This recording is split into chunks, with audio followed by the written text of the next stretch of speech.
in collaboration with Dr. Scalon and Sato, whose name is Numerical Analysis of the Convection inside Evacuated Tubes. Well, besides talking properly about the evacuated tube collector, I would like to talk a bit about the world's energetic panorama. Well, it's true that the world's population increase is a very factional problem. By 2050, it would achieve 10 billion people. Aligned with the increase of the population, we have increase in energetic demand. Another detectable fact is that we are highly dependent on the fossil sources to generate our energy. By now we have 82% of our energy produced by fossil sources, and still by 2020 it will still correspond to 76% of the energy production. The main problem of this panorama, of this distribution, is the damage that greenhouse emissions cause to the environment, mainly due to increase in temperature. The most feasible way to solve both problems simultaneously, both the environmental condition and the increase in energy demand, is investing in alternative sources of energy, especially the sustainable sources of energy, which cause less damage to the environment. And among the energy sources, the solar energy is fully highlighted due to its capability and for being the most abundant source of energy, both directly and indirectly. So our work is focused on thermal systems, more specifically evacuated tube collectors, in which the working fluid is heated in an evacuated manifold. And the main advantage of this system is that due to the vacuum seal between the tubes, you don't have reasonable convection losses by natural convection.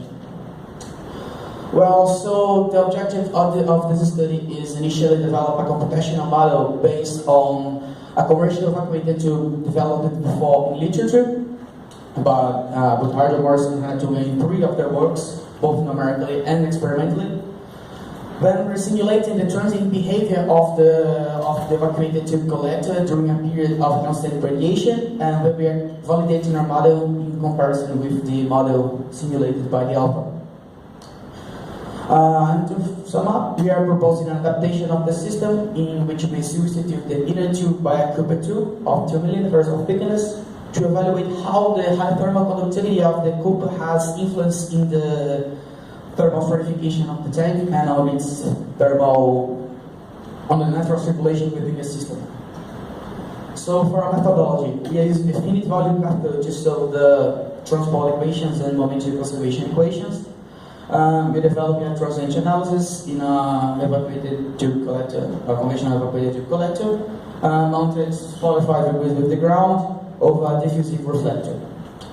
To reduce the computational domain, and which implies actually money and the efficiency of the project, we are simplifying the domain to just one tube and the fraction of the reservoir, which has been shown a valid approximation by the literature before.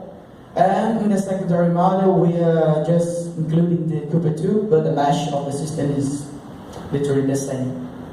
Well, the system consists of 21 tubes, 1.42 meters of length. The inner diameter of this cylinder is 34 millimeters, and the approximate capability is 176 liters.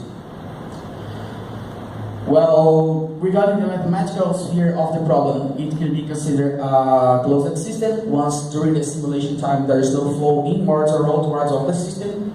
And as it's a complex thermodynamical problem, we can solve this. We have to consider simultaneously the conservation of mass equation, the momentum conservation considering viscous effects of dissipation, and the energy equation. And that it's impossible analytically. We use the finite volumes method to perform our calculations. We've applied the Business approximation in a model once the variation of temperature within the simulation is quite small. So it implies a much smaller computational time to solve the whole system. Well, more specifically about the software we used, we've chosen the software built Business Simple Phone, which applies the PIPO algorithm. It's a transient algorithm which considers the Bose-Naski approximation for the fluid. In the second model, we which included the Cooper 2, we have to change the solver once the solver is not able to solve two distinct readings. Because in the glass tube, we didn't have to consider the glass itself because of its low thermal conductivity, which was provided by literature before. So we adapted the CHE multi-region form using a polynomial approximation for the density, a linear approximation. Well, the initial conditions of the system are the water and the solid region for the second model are 300 Kelvin, in which the properties were also evaluated. To account for the heat losses, mainly in the storage tank of the system, we've set the ambient temperature as a constant value of 298 Kelvin. Our simulation time was 3,000 seconds, and we consider laminar flow due to the small velocity magnitudes within our system. Well, regarding boundary conditions, we've approximated the solar radiation by a constant heat rate of 75 watts, which means approximately 500 watts per meter square. The bottom of the tube was considered as adiabatic due to the vacuum sealant to the small area of this.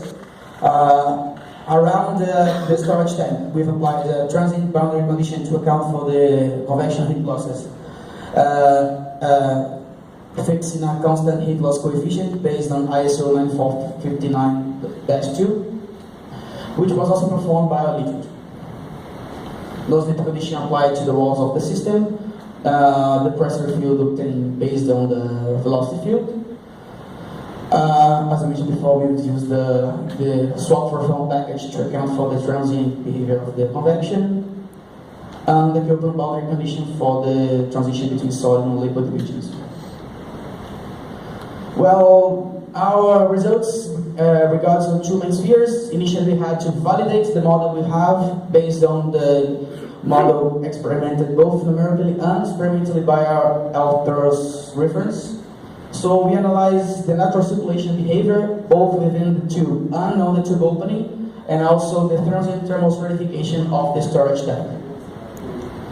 Well, regarding the natural circulation, the two systems behaved well similarly. From the beginning of the simulation, we have a sudden increase in natural circulation until we get to a peak value of 25 kilograms per hour. And then you have a sudden decrease caused by the beginning of the stratification of the storage tank. After approximately 800 seconds, you achieve the quasi-static condition. Okay. We have assumed similarity of the system considering 5% values, which for numerical approximation is valid criteria. Well, considering the distribution of natural circulation along the absorber tube, we've also obtained very reasonable results. The peak of natural circulation flow occurs at approximately 200 millimeters from the tube opening, which is caused by the recirculation that occurs here due to the distribution of temperatures in the storage tank, which would be here. And just after the peak value, we have a decrease in the natural circulation flow, which is caused by the progressive recirculation that occurs due to the temperature concentration of the glass tube. Well, regarding the thermal stratification of the storage tank, we've obtained, again, good agreement with our literature. The mean temperatures for the same time of simulation were quite similar. We also have to detach the stagnation zone that occurs under the discharge zone of the absorber tube. Both systems presented similar behavior.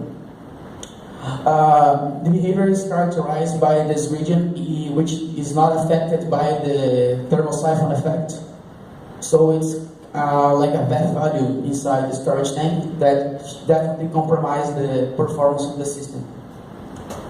Well, once we validated the model we had compared to the reference, we've compared the system containing a near glass tube with the adapted system we had with the Cooper system.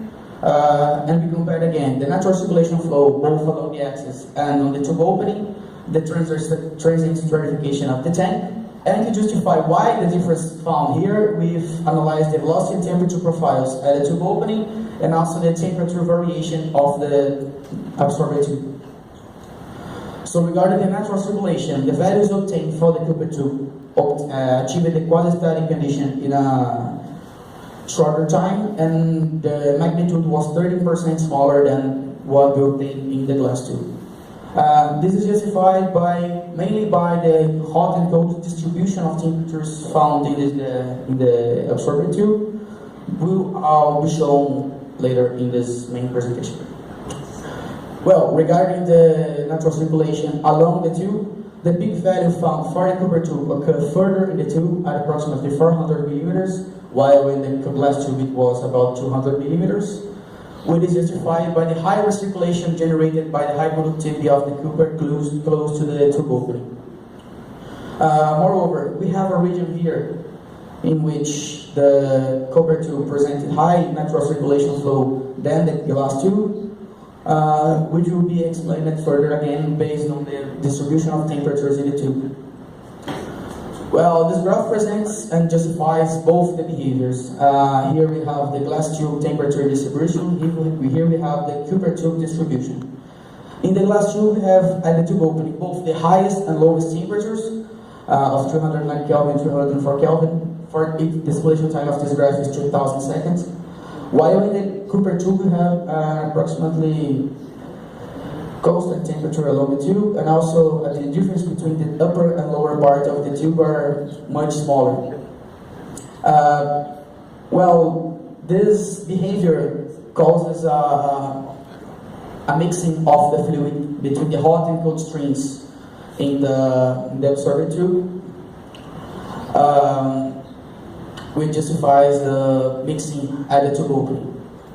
Here we have the velocity profile at the tube opening. We can see that in the glass tube, the hot stream occupies approximately 30% of the cross-section area of the tube opening, while in the Cooper tube, it occupies almost 50% of the area of the tube opening. Well, moreover, the peak magnitude found at the glass tube was higher than the one found in the Cooper tube. Moreover, the transition zone between the streams is more accentuated in the Cooper tube. The temperature profiles at the same cross-sectional area highlights even more why the recirculation is favored by the Cooper tube. In the glass tube, we have a very high gradient of temperature at the upper of the absorber tube, while in the Cooper tube, the distribution in the hot stream is much more uniform. Moreover, you can see the gradient of temperature around the tube caused by the constant temperature of the Cooper tube.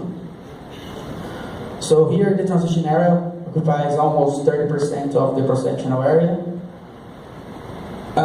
Well, this influence of the thermal conductivity of the Cooper in the natural circulation implies in consequences for the natural circulation.